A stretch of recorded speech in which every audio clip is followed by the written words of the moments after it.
Welcome to Acquire with Ashok. Today, in the Power and Perception series, we're talking about something every business person needs, but very few people actually understand. It's called strategic profiling. It's not personal branding, it's not self praise, it's not uploading one photo with a minister and thinking that you're suddenly the deputy minister walking around with him. Strategic profiling is more of the art of making the right people understand your value before they actually need you. Because in business, one of the most painful sentences you can hear is, "Oh, I didn't know you actually do that." That sentence is not feedback, that is a business obituary. That means opportunity has passed you by so many times because they didn't see your signboard and they went to your competitor. So let's clear this up first. Being famous is not the same as being strategically profiled. A man can be famous for eating 40 roti chana in one sitting. That's Malaysia. I mean, it's impressive. It's also very dangerous, but you're very unlikely to be invited to go and advise their board. So, fame gets you the attention, strategic profiling gives you the access. So, attention gets people to look at you, access gets people to call you before decisions are made. That is the difference. One gets likes, the other gets lunch with people whose assistants have assistants.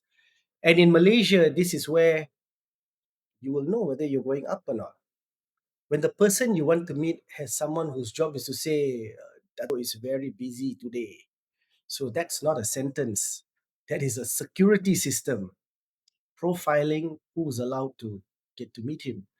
So most people actually destroy their own profile in the first sentence. They say things like, "I'm a consultant, I'm a trainer, I do marketing, I organize events." That's not positioning. I mean, you think you're keeping it very easy to understand, but actually, that's the kind of form you fill up at hotel when you check in. Name, IC number, occupation, breakfast included or not.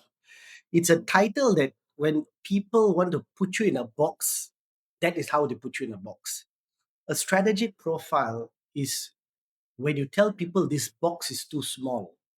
For example, if you say, "I do marketing," people would actually think, "So he designs posters.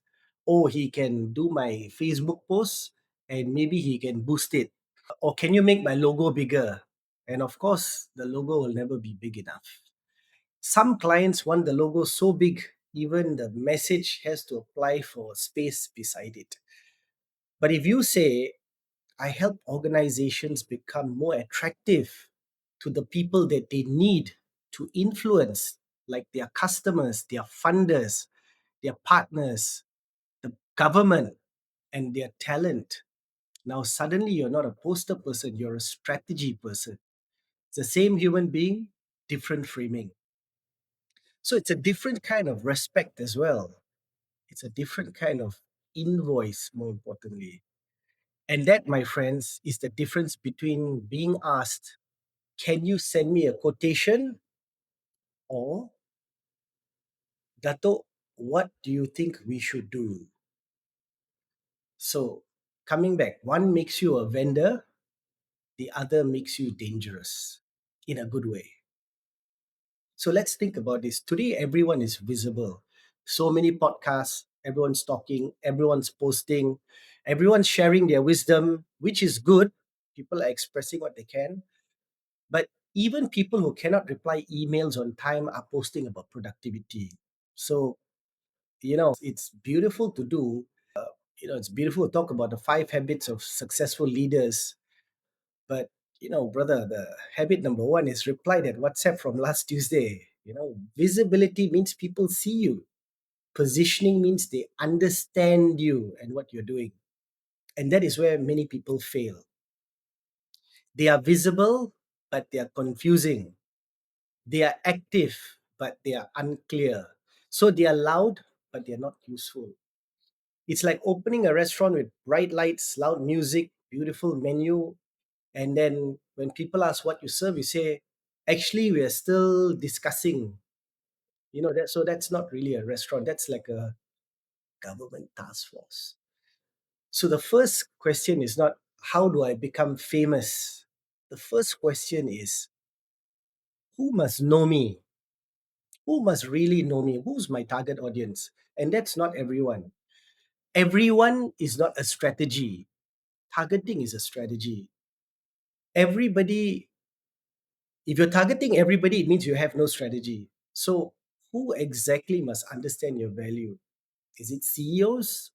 Is it HR directors? Is it government agencies, universities, GLCs? I mean, the pie is big. Is it investors? Is it training providers? Is it ministers? So you have got to define who is your actual target market that you want to reach. And after you decide, before you try to impress anyone, because you end up sounding like a buffet, a little bit of everything. So it's very filling, but it's not always memorable. So strategic profiling is about knowing the masses and not being known by all the masses. It's about being remembered by the right people in the right rooms. So the next question you need to ask yourself is when people hear my name, what should they think? This is very important because people already have a certain profile about you. The question is whether you've created it or they guessed it. And people are terrible at guessing. So if you do not define yourself, people will define you based on the smallest thing that they understand about you. Oh, he does events, or she does training. He knows some people, he got access here and there, or they do social media. This is dangerous because they don't know the full picture about the depth of what you can do, the depth of your influence. Also, because when people describe you small, then they budget you small. So nobody gives a strategic budget to a tactical description. This is why you must own a bigger mental category. For example, not I do podcasts, but you've got to frame it in a way that says, I create thought leadership platforms that help organizations explain ideas, build trust, and influence the market.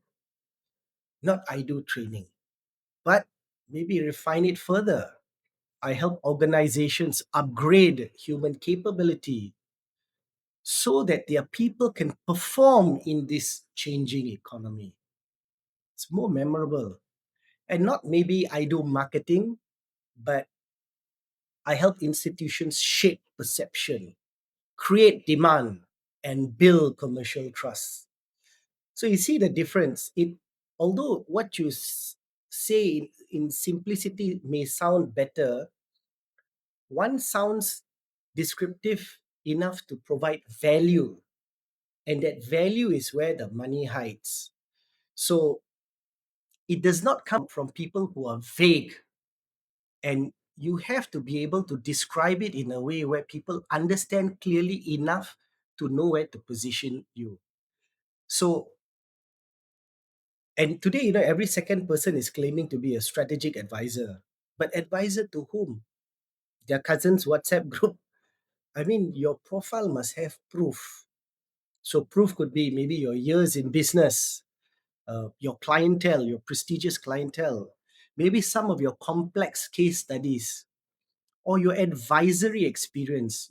How sought after was that role, or for someone how high up in government. It could be media exposure, it could be your academic qualifications, it could be your network, or your ability to bring people together, your ability to enter those serious rooms. And it should be shown in a way that all this is organized and not scattered everywhere. A certificate here, a photograph there, an old newspaper feature somewhere, a client's testimonial buried so long ago nobody remembers. That's not credibility well positioned. So strategic profiling turns your proof into a storyline. because people don't remember random facts. They remember a clear narrative. This is where most trainers, consultants, or agencies lose money. They sell the task. I can conduct a workshop. I can organize an event. I can create content. That's fine. But what's the bigger picture? The tasks get compared, outcomes get valued. So if you sell a workshop, people ask, how much per day?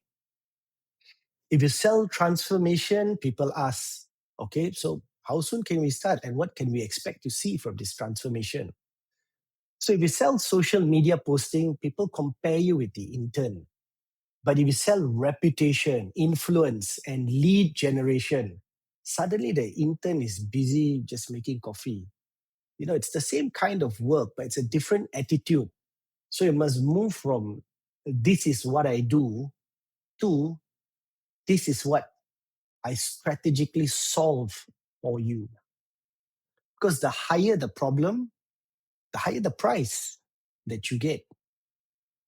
So nobody becomes rich solving small problems. Here is the simple formula for strategic profiling: credibility, clarity, consistency, and commercial relevance equals strategic profile. So credibility means people believe you.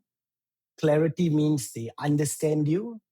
Consistency means they see the same message again and again that they remember. And commercial relevance means they can connect you to money, access, risk reduction, trust, and opportunity. Without commercial relevance, people may just admire you, but they won't end up paying for your invoices. Some people are afraid of profiling themselves because they think it sounds arrogant. I mean, it was for a lot of Malaysians, and even for me at one time, because we think I don't want to show off, which is fair. But there's a difference between showing off and showing value. Showing off is, look who I met. Showing value is, here is what this conversation means to the industry. Showing off could also mean things like, oh, I'm honored, I'm humbled by this award. So showing value is very different. It tells people why this moment is so significant. Why does it matter? It's not just you were in that room, but the sacrifices involved, your commitment, and that presence in the room connects you to a bigger issue. Now that is strategic. So if you want to build a strategic profile, then you cannot build randomly. You've got to position yourself to reinforce that position. So reinforce. Yeah. So you've got to post things that reinforce your position. For instance, a sharp industry opinion. What was your lesson from a meeting or a problem no one's discussing? Or maybe there's a breakdown in a new policy that's happening, or a mistake that you've turned into a video to explain why. Sometimes when you post, oh, great meeting today, that doesn't tell us anything. Everyone has great meetings. Even bad meetings are great meetings on LinkedIn. Nobody would post something like, terrible meeting today, everyone wasted time, the kueh was the highlight. But imagine posting something like, today's discussion reminded me that Malaysia does not lack talent. We lack structured platforms that connect training, employers, policy, and future skills.